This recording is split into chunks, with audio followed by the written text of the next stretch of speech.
राम राम। पंचभूत योग में आपका स्वागत है। आज हम लोग बात करेंगे नींद की समस्या का परमानेंट इलाज।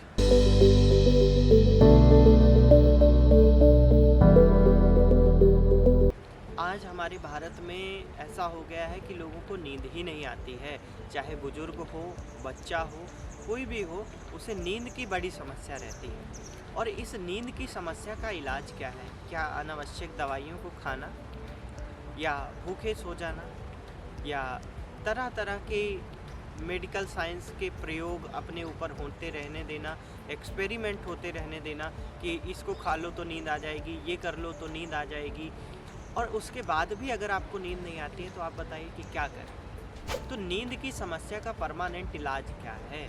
तो जब हम लोग योग में आते हैं, अध्यात्म में आते हैं, साधना में आते हैं, तो हम लोगों के पास इसकी समस्या का परमानेंट इलाज, इसका परमानेंट उपाय हमारे पास है। क्या है? आपकी श्वास। जिस दिन जिस भी व्यक्ति की श्वास गड़बड़ हो गई, श्वास उल्टी हो गई, श्वास इधर उधर हो गई, उस दिन से उसकी नींद जो है, उसकी बेचैनी जो है वो शुरू हो जाती है। लोग सोचते हैं कि हम डिप्रेशन में हैं इसलिए हम सांस नहीं ले पा रहे, लेकिन वो ये नहीं समझते कि उनकी सांस गलत है इसलिए वो डिप्रेशन में है। लोग सोचते हैं कि हमको शुगर की बीमारी हो गई है इसलिए हम सांस नहीं ले पा रहे, लेकिन वो ये नहीं समझ पाते कि उनकी सांस सही नहीं है, उनकी श्वासों का क्रम सही नहीं है, इसलिए वो बेचारे परेशान हैं, शुगर की बीमारी से परेशान हैं। इसलिए उनका शरीर लगातार बीमार होता जा रहा है, वो बहुत ज़्यादा बीमार होते जा रहे हैं, वो डेवलप नहीं हो पा रहे, वो आगे नहीं बढ़ पा रहे, और यही समस्याएं होती हैं नींद का कारण। अब नींद आए आपको, इसके लिए आप क्या करें? तो एक छोटा सा आपको प्रयोग बताते हैं। 108 बार श्वास का अभ्यास, 108 बार श्वसन विधि। श्वसन विधि इसमें कैसे करेंगे और कैसे आपको लाभ मिलेगा, ये हम लोग जानेंगे। तो पहला अभ्यास होता है कि एक हाथ को तो सामान्य रख लिया, ठीक है, और बाएं हाथ को नाभि के थोड़ा सा ऊपर, नाभि होती है, नाभि के थोड़ा सा ऊपर हम लोग रखते हैं, आँख बंद करते हैं, रीढ़ को सीधा करते हैं, और श्वास को अंदर भरना है तो पेट को फुलाना है, और सांस छोड़ना है तो अंदर की तरफ। श्वास को भरेंगे तो पेट को फुलाएंगे और छोड़ेंगे तो अंदर की तरफ।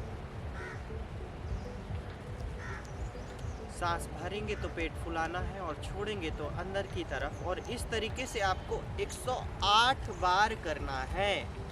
कितना? 108, 108 बार। श्वास भरें तो पेट को फुलाएं और छोड़ें तो अंदर की तरफ। श्वास भरें तो पेट को फुलाएं और छोड़ें तो अंदर की तरफ। अब यह प्रक्रिया क्या करेगी कि पहली विधि तो आपकी श्वसन सही हो जाएगा, आपका पूरी श्वास की प्रक्रिया, श्वास लेने का तरीका सही हो जाएगा। कैसे? आप श्वास भर रहे हैं तो पेट को फुलाएंगे और छोड़ेंगे तो अंदर की तरफ। जब एक शिशु जन्म लेता है ना, तो वो जब श्वास लेता है तो पेट फूलता है, और जब छोड़ता है तो अंदर की तरफ जाता है। वो प्राकृतिक रूप से श्वास होती है। लेकिन आज हम लोग डिप्रेशन में आकर के, गलत दिनचर्या को अपना करके श्वास को बिगाड़ लेते हैं। तो क्या होता है कि श्वास भरते हैं तो सीना फुलाते हैं, फिर अंदर जाता है। तो ये सब नहीं।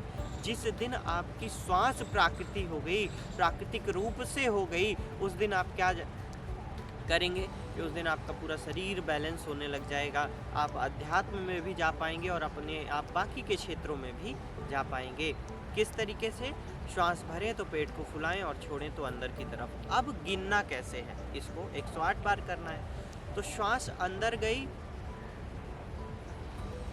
और बाहर आई तो 1, पुनः श्वास अंदर गई और बाहर आई तो 2।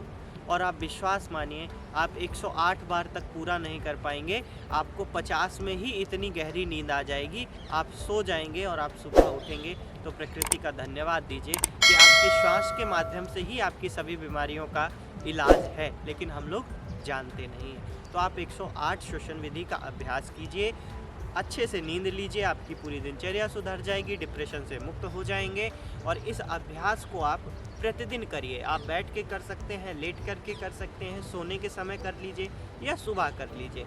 या जब भी आपको समय मिले तो हाथ ना भी लगाएं, लेकिन आती जाती श्वास का अगर आपको ध्यान हो गया कि श्वास आ रही है और श्वास जा रही है, तो निश्चित रूप से आपको नींद की समस्या में लाभ मिलेगा। चलिए, अब आप इसका अभ्यास करिएगा, फिर हमको बताइएगा। अभी के लिए बहुत बहुत धन्यवाद।